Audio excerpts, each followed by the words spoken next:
Muchas gracias por venir. Yo veo además aquí entre el público a varios de compañeros hoteleros que estaban hartos de verme y hartos de escucharme siempre, pero bueno, también veo caras nuevas y estoy segura que bueno, pues tendrán un poco de interés en escuchar la voz de esta asociación empresarial sobre los aspectos que consideramos más críticos en la gestión de establecimientos turísticos.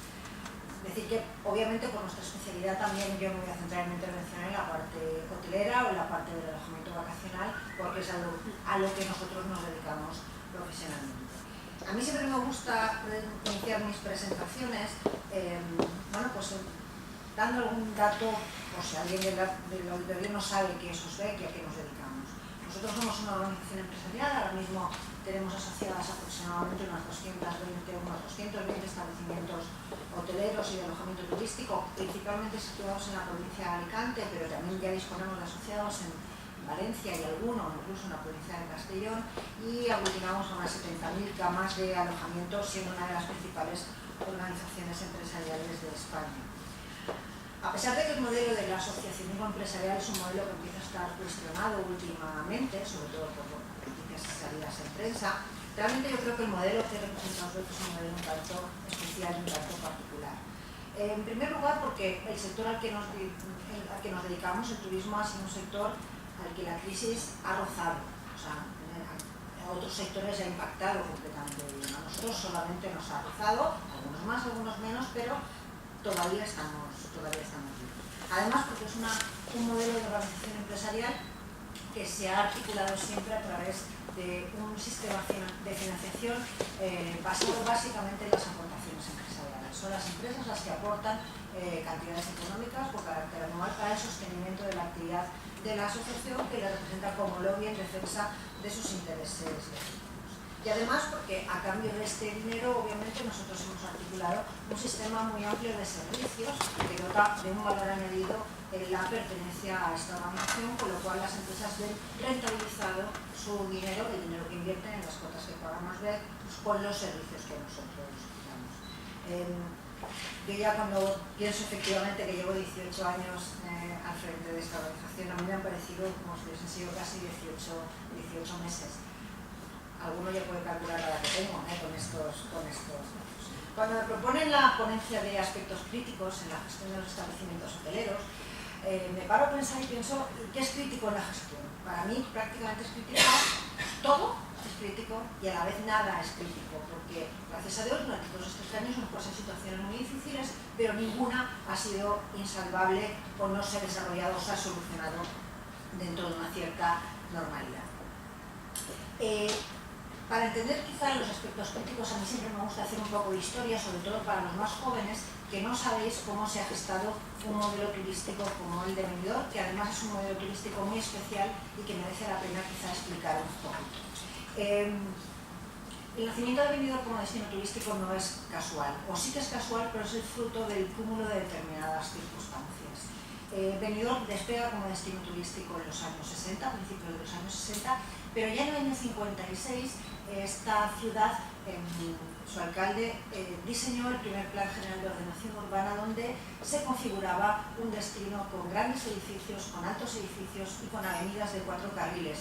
Esto, imaginaros que se diseña en un pueblo de 3.000 habitantes de la España recién salida de la época de la posguerra, donde muchos de estos habitantes, muchas de estas personas nunca habían visto una ciudad como esta. Cuando os cuenten por ahí que Benidorm era un pueblo de pescadores, pintoresco, es mentira. Aquí obviamente la gente pescaba porque tenía el mar, pero aquí lo que se dedicaba la gente fundamentalmente era la marina mercante, y este es uno de los hechos diferenciales que va a marcar seguramente el futuro de Benidorm. Benidorm es cuna de grandes marinos, de capitanes de grandes barcos que se pasaban embarcados 9-10 meses al año y que quizá nunca habían estado en Madrid, pero esta gente había visto Buenos Aires, Sydney, Hong Kong, Singapur, Nueva York, y luego volvían a Benidorm. Entonces, todo el conocimiento que tuvieron estas grandes capitales mundiales fue lo que les hizo diseñar en el año 56, no olvidemos esa fecha, una ciudad con libertad de construcción vertical, que era absolutamente inimaginable en España. A partir de ahí, además, en los años 60 ocurre el despegue de la aviación comercial, que es otro hito histórico relacionado con el despegue del turismo de masas, que europeos pudieran desplazarse a España en un plazo de 2-3 horas de avión es algo que fomenta o que posibilita que millones de personas se desplacen al cabo del año, cuando antes sería imposible que un inglés viniera de vacaciones a una ciudad como esta. Y esto hace que se genere una figura, que es la figura del tour operador, que tan importante ha sido en el desarrollo de los destinos turísticos. Los tour operadores, los primeros que pusieron los pies en esta ciudad, y algunos de los hoteleros que me acompañan aquí posiblemente también recuerden esa época de cuando eran muy jóvenes, enseguida vieron las posibilidades que tenía Benidorm, enseguida vieron el modelo de construcción que tenía y fueron los que financiaron, los que prestaron el dinero a los propietarios de los terrenos más cercanos a la playa para construir sus establecimientos a cambio de garantizarse las camas para sus clientes europeos que venían a pasar a principios de los meses de verano. Empieza a desarrollarse ya una actividad turística de masas. Benidorm despega como destino turístico, a la vez que también despega España y otros destinos turísticos españoles. Teníamos un producto muy competitivo en precio, un muy buen clima y éramos el destino soñado por todos los europeos, con las grandes clases medias europeas que empezaban a acceder a un viaje barato porque la aviación comercial había abaratado muchísimo sus costes. Así llegamos al año 73, donde se produce un hecho en Benidorm que luego comentaré respecto de uno de los puntos que consideramos más críticos. Y en el 78 podemos centrar la primera gran situación crítica en esta ciudad, que es la crisis del agua. En Benidorm, en el año 78, se quedó absolutamente aislada de cualquier suministro de agua potable, no había ninguna conexión y parece mentira, pero hasta el año 96 no se conectó el sistema de agua potable con el trasvase que se hizo del Amadorio al Taivilla. No teníamos conexión con las redes de agua potable españolas ni con ningún trasvase de ningún río y Benidorm se quedó sin agua. Y los hoteles se suministraban a través de cubas, de camiones cisterna que llenaban los aljibes. Y fue una imagen que dio la vuelta a Europa, no al mundo, pero que perjudicó mucho la imagen turística de Benidorm. De hecho, la crisis del agua hizo que se perdiera completamente el mercado alemán y jamás se volviera a recuperar a partir del año 1978, a pesar de los esfuerzos que tanto hoteleros como administraciones públicas hemos hecho en ese sentido, para poder recuperar el mercado alemán, que nunca más volvió. Recuperamos la crisis del agua con el pacto de los agricultores que eran los propietarios de los pozos de agua potable que estaban en la zona norte de la comarca, ceden el agua potable para el uso humano a cambio de recibir ese agua una vez reciclada para usarlo como riego, y esto posibilita que otra vez vuelva a haber suministro de agua regular a la ciudad. Y se desarrolla la actividad turística hasta la primera gran crisis económica que conocemos ya, más moderna, que es del año 92. Una crisis que afecta a toda España, poco después de las Olimpiadas, y que es una crisis económica generalizada. En Benidorm también afectó, es un año nosotros que conservamos en Osbeck históricos de ocupación hotelera, seremos de las pocas organizaciones o de los pocos destinos turísticos que conservan históricos desde mediados de los 80. Vemos efectivamente el punto de inflexión que se produce en el año 92 con una caída en picado de la ocupación hotelera, y la respuesta del empresariado hotelero fue una huida hacia adelante. Es decir, aquí se vio claramente que lo que había que hacer era reformar la planta hotelera. A partir del año 96, del año 93 hasta aproximadamente el 98, se inicia una reforma, un proceso de reforma prácticamente integral de todos los hoteles. Y se aprovecha porque esta crisis dura menos que la actual. En el año 95 prácticamente ya estábamos saliendo de esta crisis económica, y se aprovecha la coyuntura favorable no solamente para mejorar los establecimientos, sino para incrementar las categorías de los establecimientos. Los establecimientos empiezan a pasar a hacer grandes obras de reforma, pasando de 1 estrella a 3 estrellas, de 3 estrellas a 4 estrellas, incluso se proyectan los nuevos establecimientos de 5 estrellas y se abre un periodo de expansión en la actividad hotelera. Realmente es un periodo que no solamente ocurre en Benidorm, ocurre en toda España. Es un periodo muy favorable económicamente, con un gran capital para invertir en establecimientos.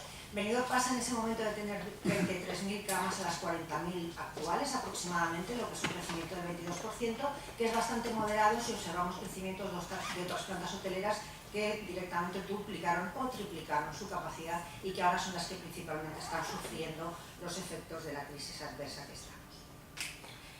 Empezamos este periodo expansivo y nos llevamos ya prácticamente al año 2001, donde hay dos sucesos que nosotros podemos centrar en este año que afectan a la actividad. El primero son los atentados de las Torres Gemelas. El mundo no vuelve a ser igual después de estos atentados, la economía mundial no vuelve a ser igual, ya que directamente podemos decir a usted, ¿en su establecimiento hotelero afectaron los atentados de las Torres Gemelas? Podemos decir, pues no, no hay una afectación, pero sí que es cierto que hay un antes y un después en la historia después de este suceso. Y también en el año 2001 es donde podemos centrar quizá la irrupción de Internet como uno de los canales de comunicación que después, poco tiempo después, se convertiría en el principal canal de comunicación y de comercialización de la actividad turística. Ahí ya pues centramos el primero de los aspectos críticos que viene relacionado con el título de la ponencia, de rentabilidad. Para que mi empresa sea rentable, obviamente tengo que comercializarla muy bien. Y el primer aspecto crítico que tenemos en las empresas es la comercialización.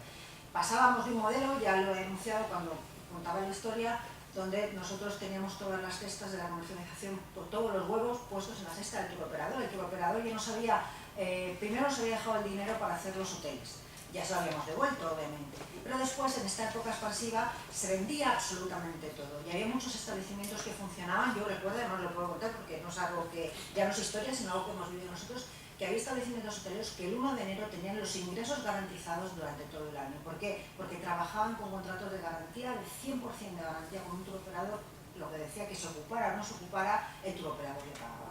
Desde luego era la manera absolutamente ideal de trabajar, es decir, yo los directores de hotel de aquella época, bueno, una gozada, solamente tienes que dirigir el hotel, toda la comercialización te la hacía el turoperador.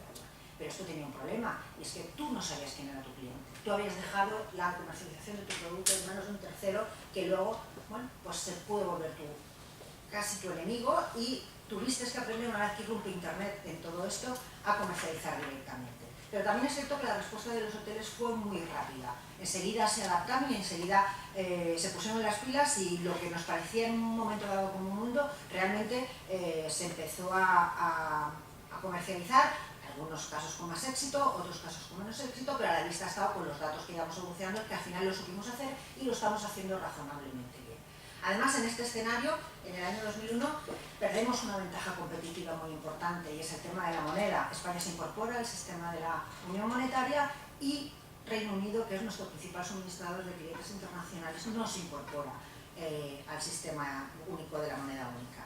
Esto hace que, por un lado, perdamos el elemento competitivo que nos otorgaba la posibilidad de devaluar nuestra moneda. A partir de ahora el Banco Central Europeo no va a devaluar el euro para favorecer a uno de los Estados miembros, como en este caso sería España, y por otro lado además precisamente la política expansiva o la época de economía expansiva que estábamos viviendo hace que el euro se aprecie de una manera importante sobre la libra, con lo cual los viajes de los ingleses hacia España se encarezcan de manera importante.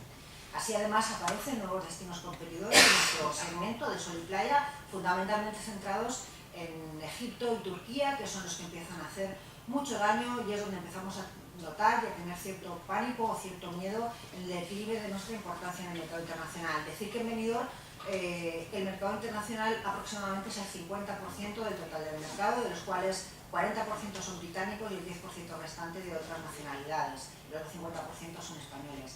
Estos porcentajes, si hablamos ya del ámbito de la Costa Blanca, son algo menos importantes, estamos hablando de 70% españoles, 30% internacionales, de los cuales también los principales son los británicos. Pero vamos, desde luego los británicos a nosotros siempre han sido fundamentales para sostener el sistema turístico tal y como está.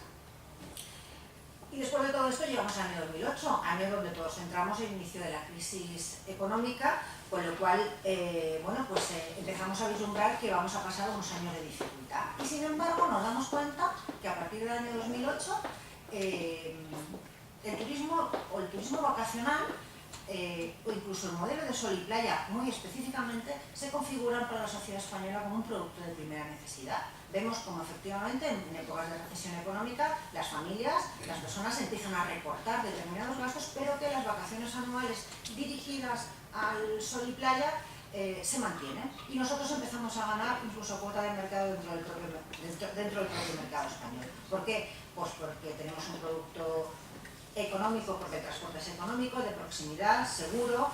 Habíamos hecho una gran apuesta por la reforma hotelera, con lo cual disponíamos de planta hotelera de primer nivel y no hacía falta ya irse a lugares exóticos o lejanos para disfrutar de unos buenos hoteles en un buen destino. Así hemos navegado más o menos hasta el año 2012, donde en 2012 quizás es el único año donde hemos podido detectar una afectación ya directa del mercado nacional en cuanto al recorte de vacaciones. Pero todo no podía ser malo en esta temporada. En 2010 llega de repente por casualidad la primavera árabe y entonces hace que el crecimiento en los países emergentes que he comentado, sobre todo Egipto, se paralice o por lo menos o incluso descienda, sobre todo para mercados en los que la vigilancia de la seguridad, y es otro de los aspectos críticos, es muy importante, como es el británico. Antes he dicho que había pasado en Benidorm una cosa en el año 73 que iba a comentar. En el año 73 hubo en un hotel de Benidorm una afectación, unas cuantas decenas de turistas británicos alojados enfermaron de neumonía, sin más respuesta. Enfermaron de neumonía, alguno murió, regresaron a su país de origen y un médico británico guardó muestras del tejido pulmonar de los fallecidos por esta neumonía. En el año 76 se produce en Filadelfia una convención de la Legión Americana donde enferman centenares de legionarios y por una neumonía causada por una bacteria hasta ahora desconocida, hasta ese momento desconocida, y que por eso se llama la neumonía por legionela. La bacteria de legionela viene precisamente de la Convención de la Legión Americana en el año 76 en Filadelfia. Cuando se cataloga, y la Organización Mundial de la Salud cataloga esta enfermedad, el médico británico que en el año 73 había guardado las muestras de tejido pulmonar las compara y observa que efectivamente las muestras por brote de neumonía que hubo venido en el año 73 correspondía también a legionela, con lo cual aquí además somos pues pioneros en tener este brote, y de hecho una de las variantes de la bacteria tiene la denominación científica de Benidorm, se llama así dentro del nombre. Esto hace que nosotros además invirtamos muchísimos recursos, dinero, recursos humanos y recursos materiales en vigilar muy de cerca la seguridad de un destino. Es muy importante, tanto la seguridad de un establecimiento como la del propio destino, y un fallo en esta seguridad puede dar al traste con toda una campaña comercial, en algunos casos de muchos años. En el año 86, Salou sufrió un brote de fiebre tifoidea, de tifus, que afectó a unos cuantos turistas, y Salou tardó más de 10 años en recuperar la imagen en los principales mercados internacionales. Volviendo otra vez a la parte comercial, durante los años de bonanza económica nosotros nos hemos cansado de escuchar, sobre todo las autoridades políticas, que ahora Sebastián se ha marchado, Sebastián precisamente no es de los que lo ha dicho, pero nosotros nos hemos cansado de escuchar cómo se les llenaba la boca diciendo eso de nosotros no podemos competir en precio, tenemos que competir en calidad. Y yo siempre lo miraba y decía, esta gente no ha ido nunca a una facultad de económicas, no tiene un mínimo conocimiento cuando el precio es una variable absolutamente fundamental en la competencia de todos los productos que se vendan. ¿Cómo vamos a competir solo en calidad? Nosotros tenemos que ser muy competitivos en precio también, y cuando se abrieron los canales, efectivamente ha sido así. Ahora mismo el precio es mucho más determinante a la hora de elegir un producto, un hotel o otro hotel, que otros elementos, ¿no? Así que todos los establecimientos han tenido que cambiar sus políticas y establecer sistemas de vigilancia diaria de precios.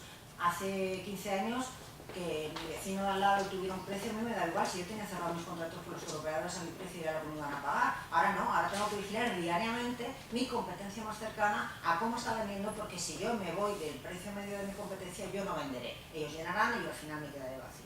En algunos casos además se han impuesto políticas de paridad de precio, que es una política muy discutida porque puede incidir directamente sobre prácticas que, en mi opinión personal y con mi fundamento jurídico, pueden rozar la ilegalidad en materia de competencia. En algunos casos políticas de paridad de precios impuestas por los propios hoteleros, y en algunos casos políticas de paridad de precio, que es este precio igual en todos los canales, impuestas por alguno de los operadores dominantes del mercado, que se autorrebajan o se autorregularizan sus tarifas en función de lo que vean que están vendiendo los demás, cuando aquí cada uno puede trabajar libremente por un margen distinto. Yo termino casi ya. Deciros que la segunda vertiente del punto crítico es precisamente el otro componente de la ecuación de rentabilidad. Si hemos hablado de la comercialización por un lado, tenemos el control del gasto por el otro. Es decir, por un lado los ingresos y por otro lado decir que tenemos que controlar mucho los gastos de los hoteles. Los gastos de un hotel fundamentalmente son gastos en personal, es el gasto más importante de un establecimiento, alimentación y bebidas, energía, costes de amortización y por supuesto el gasto fiscal. En personal, Desde luego el personal se ha llevado a cabo una revolución. El personal, por ejemplo, ha sido un aspecto muy crítico siempre en un establecimiento hotelero y además ha sido diferente. Hace 10 años, cuando en esta época de expansión económica, la construcción hizo un efecto de absorción de todo el personal de la hostelería que fue a trabajar en la construcción, y nuestro problema en aquel momento era encontrar personal formado que pudiera trabajar en un hotel. No encontrábamos cocineros, no encontrábamos camareros. Era mucho más fácil trabajar en la obra porque se trabajaba muchísimo menos, a las 3 de la tarde los viernes se salía y se cobraba además muchísimo más. Bueno, pues en aquel momento ese era nuestro problema de personal. Ahora nuestro problema de personal ya no es tanto la carencia, porque efectivamente la construcción ahora ha liberado todo este personal que se llevó en aquel momento, sino en tener un personal que sea cada día más productivo. Y poder controlar así además el coste. No estamos hablando de rebajar salarios al personal, sino de que se produzca cada vez más. La mano de obra española, en líneas generales, no solamente en la hostelería, sino en todos los sectores productivos, es una mano de obra que en comparación con ratios europeos estamos con índices de productividad por debajo de lo que sería deseable destacar. Y es un reto que yo creo que las empresas lo están llevando bien. También es cierto que con la colaboración de muchos de los trabajadores que han entendido que cuestiones tan absolutamente básicas como la movilidad funcional dentro de la empresa o la polivalencia para determinados puestos de trabajo es que es algo que se tiene que dar. Os cuento ejemplos absolutamente que ahora mismo los cuentes y dices, esto es kafkiano. Nosotros nos hemos encontrado con hoteles, aquí no he venido, no, pero en Madrid, yo que formo parte también de la negociación del convenio nacional, hoteles en los que el personal de pisos, las camareras de pisos, se negaban a recoger las bandejas de comida que el servicio de habitaciones había dejado en la habitación del cliente. Tenía que subir algo, decía que esto no formaba parte de su tarea. Tenía que subir alguien del departamento de bares y de camareros a hacer la recogida de la bandeja. Esto es algo que no se puede sostener en una economía que tiene que ser tan productiva como ahora. Pues bueno, gracias a Dios ese tipo de actitudes se han venido corrigiendo y ahora mismo podemos presumir de una cierta flexibilidad y de un incremento importante de la productividad en los últimos años. En el tema de alimentos y bebidas, desde luego las empresas han invertido muchísimo en controlar todos sus costes, y yo al final esto a veces lo enfoco como el milagro de los panes y los peces. Nosotros en invierno somos capaces de dar alojamiento con comida, con desayuno, comida, cena y vino y agua incluido por 20,60 € por persona, que es el precio que paga el inserso. Y es cierto que esto al final no deja de ser el milagro de los panes y los peces. Con muy poco somos capaces de multiplicarlo para dar un servicio muy importante y que además encima genera una gran satisfacción en el usuario.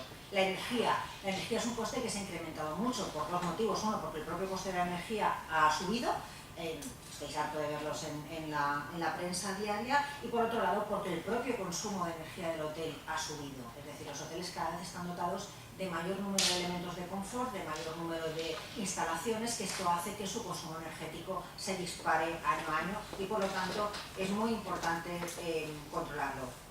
El consumo energético en un hotel en los últimos 10 años se ha duplicado, básicamente. Antes pasaba a ser el 5% del gasto y ahora mismo está en el 10% del total del gasto, corresponde a energía. Aquí también somos muy pioneros en la instalación, sobre todo de energías renovables como placas solares para la producción de agua caliente sanitaria, que al fin y al cabo contribuyen en este ahorro.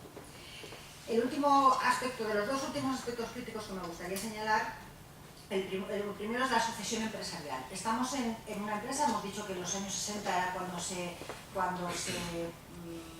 gestó Benidorm como un destino turístico. Muchas empresas estamos en primera generación todavía. Algunas han pasado ya la sucesión empresarial, la primera generación, pero muchas todavía están en vías de hacer este salto generacional.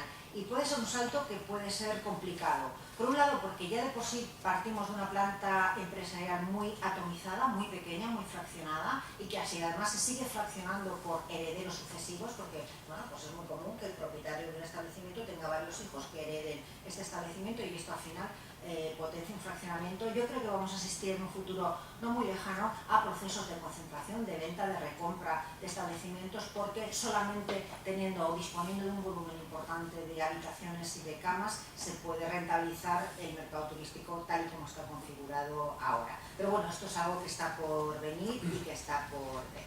Y por último, hablar de la legislación.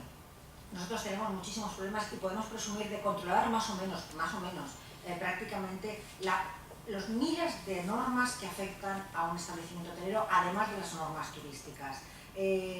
sanitarias, alimentarias, europeas, autonómicas. Tenemos 17 comunidades diferentes con 17 legislaciones diferentes, lo cual es un caos, y además encontramos con que hay muchos empresarios que pretenden que haya una norma que les solucione todos y cada uno de los problemas por particulares que sean, y es imposible encontrar o que la norma descienda hasta ese nivel de detalle, ¿no?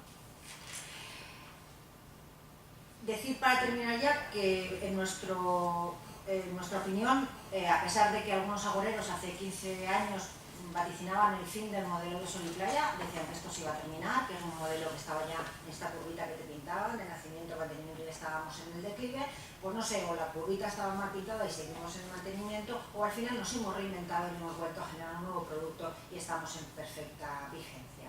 Sin embargo, en el turismo, como en el resto de actividades de la vida, ya no solamente de la economía, nosotros pensamos que la ley de Darwin es algo que se da, aquí también se da la selección de la especie. Solamente aquellas empresas que sean capaces de adaptarse, los que se manifieste como más fuerte y los que adecúen sus estructuras a los nuevos requerimientos de la demanda serán aquellas que sobrevivan al futuro, que cada vez nos enseña unos cambios más vertiginosos. Por mi parte nada más, es contestar a vuestras dudas a ver que se ha finalizado. Muchísimas gracias.